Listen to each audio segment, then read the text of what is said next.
L'onction se rapporte toujours à un but précis, à une vocation bien déterminée. L'onction n'est pas une fin en soi. Si nous y avons part, c'est que Dieu a quelque chose en vue. Il s'agit maintenant, si nous voulons nous faire une juste idée de l'onction et la voir en quelque sorte à l'œuvre, de considérer de plus près un cas spécifique. Revenons à celui de David. Nous posons à son sujet la question suivante. Quelle fut la raison d'être? Quel fut le but spécial de son onction? Ce qui nous amène à nous poser cette autre question qui nous mettra sur le chemin. Quel fut l'objectif de sa vie? Quel rôle Dieu lui assigna-t-il à cette époque lointaine de l'histoire? Pour trouver une réponse à ces questions, il nous faut remonter tout au début du livre de Samuel. Les premiers chapitres de ce livre nous donnent un aperçu de l'état dans lequel se trouvait à ce moment le peuple d'Israël. Or, il suffit de regarder à leur conducteur spirituel, Élie, pour se faire une idée de l'état général de la nation.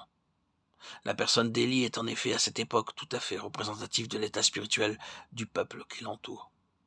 Ce qui caractérise Élie dans tous les domaines, et quel que soit l'ange sous lequel on le considère, c'est la faiblesse. Il préside d'une main mal affermie un ordre de choses des plus précaires. Comme conducteur religieux, il ne conduit rien, et il se révèle incapable d'entretenir au sein de son peuple une vie spirituelle convenable. C'est la faiblesse sur toute la ligne. Or, son état personnel correspond à celui du peuple, et celui du peuple est bien là pour lui donner la réplique. Donc, faiblesse générale. Et au point de vue spirituel, impuissance caractérisée. Voilà où en est le peuple de Dieu au temps d'Élie. Mais voyons les choses de plus près. Physiquement, Élie est dans un état de cécité presque complète. Il a les yeux fixes, spirituellement aussi. Il a la vue excessivement basse. Et ici encore, l'état de ses yeux représente aussi bien son propre état spirituel que celui de son peuple. Il est dit, la parole de Dieu était rare en ces temps-là. Les visions n'étaient pas fréquentes. Presque tout le monde est aveugle, le sens de la vision fonctionne mal. Il y a comme un voile devant tous les yeux. Pour Élie, c'est toujours à lui que nous revenons. On peut en dire autant de lui, en tout cas en ce qui concerne la voix de Dieu, il ne réagit plus. Son oreille intérieure a perdu sa sensibilité.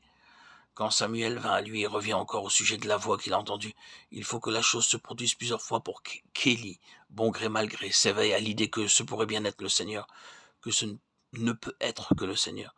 Élie n'entendait pas la voix du Seigneur. Samuel, lui, l'entendait. Et lors même qu'elle se fait entendre si nettement à Samuel, ce n'est que peu à peu qu'Élie se rend compte que c'est en effet la voix du Seigneur. Or, ce qu'était Élie au point de vue spirituel, tout le peuple était avec lui. Il leur manquait cette oreille intérieure qui leur eût permis de discerner ce que l'Esprit avait à dire. Il y a une grande différence entre avoir des oreilles pour suivre un enseignement doctrinal et avoir une oreille intérieure pour entendre le Seigneur lui-même. Quoi qu'en pensent nos versions françaises, le Seigneur n'a jamais dit aux églises d'Asie que celui qui a des oreilles entende. Il a dit le mot grec est au singulier, que celui qui a une oreille, ce qui est tout autre chose. Nous ne pouvons pas entendre la voix de l'esprit avec nos oreilles extérieures. C'est au-dedans qu'il faut avoir une oreille. Cet organe intérieur est seul capable de discerner ce que l'esprit dit. Élie donc entendait peu et mal, et en ce qui concerne la voix de l'esprit, le peuple qui l'entourait entendait aussi peu et aussi mal que lui, tant son état spirituel était bas.